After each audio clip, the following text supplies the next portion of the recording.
தண்ணிங்க இல்லாத குடியே இருக்க முடியலைங்க சாமி.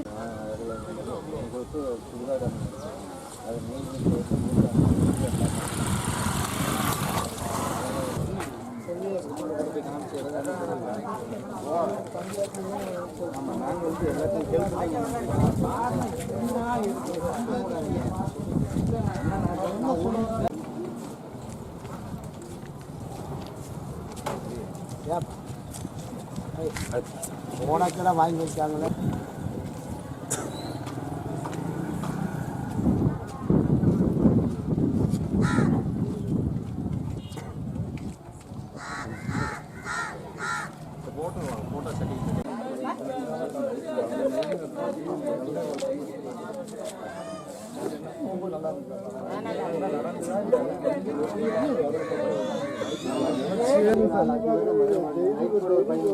பத்து குடும்பத்துல எல்லாத்தையுமே தோட்டம் நம்ம வீட்டுல ஒரு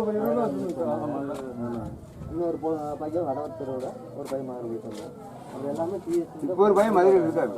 ஒரு பையன் ஐஸ் வேறு வச்சுருக்காரு.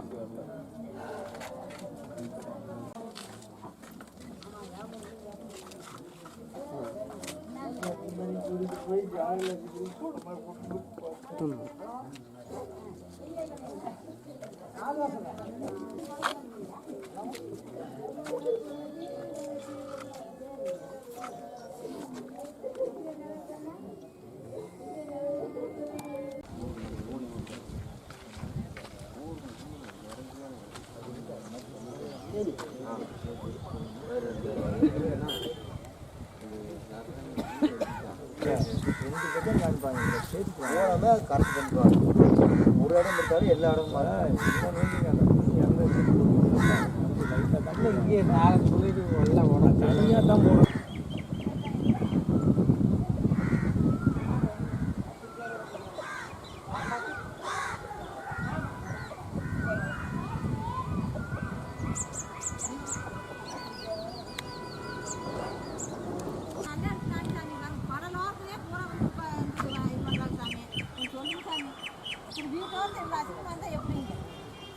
ஒன்றும் ஏதோ 10 நாளைக்கு ஒருக்கா வராங்க பார்க்குறாங்க.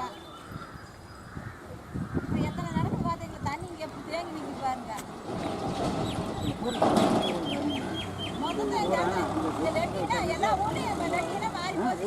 அப்படியே இருக்குங்க. இது இல்லைன்னா நெட்டுக்கு குப்பை போடாது அது வேறையா இருக்கு. பூரா இங்கேனே பேடுறது கழுவுறது இது பண்ணுறது குப்பையை கொண்டுறது தெக்குத்தானாக்கி மீட்டிங்க பழனி அருகே இருக்குங்க. இங்கே வந்து ஒரு 50 பேர்த்துகளுக்கு காய்ச்சல் அதிகங்க. இதில் 4-5 பேர் மதுரை பெரிய ஆஸ்பத்திரி போயிட்டு வந்தாங்க. அது நைட்டு ஒரு பொண்ணு காயத்ரிங்கிற பொண்ணு இறந்துருச்சுங்க. நைட் 2 மணிக்கு இறந்து கொண்டு வந்திருக்காங்க. எங்கள் ஊரில் சுத்தம் சுகாதாரம் எதுவுமே இல்லைங்க. இது இல்லாமல் பக்கத்தில் பன்னிக்குடிச்சி ஒன்று இருக்குங்க. இது இல்லாமல் குடிநீர் வந்து இது வரைக்கும் டெஸ்ட்டே பண்ணலைங்க. எங்கள் ஊர் உப்பு தண்ணிங்க. இந்த தண்ணி யாருமே குடிக்க முடியாதுங்க. அதைத்தான் நாங்கள் குடிச்சிக்கிட்டு இருக்கோம். எத்தனை தடவை மனு போட்டாச்சு, எல்லாமே கொடுத்து இன்னும் ஒரு இது இந்த அரசாங்கமோ கவர்மெண்ட் ஆஃபீஸருக்கு எதுவும் நடவடிக்கை எடுக்கலைங்க. இதுதாங்க. இப்போ நைட்டு ஒரு பையனை மதுரை கூட்டிகிட்டு போயிருக்காங்க. அந்த பையன் பேர் அழகேசனுங்க.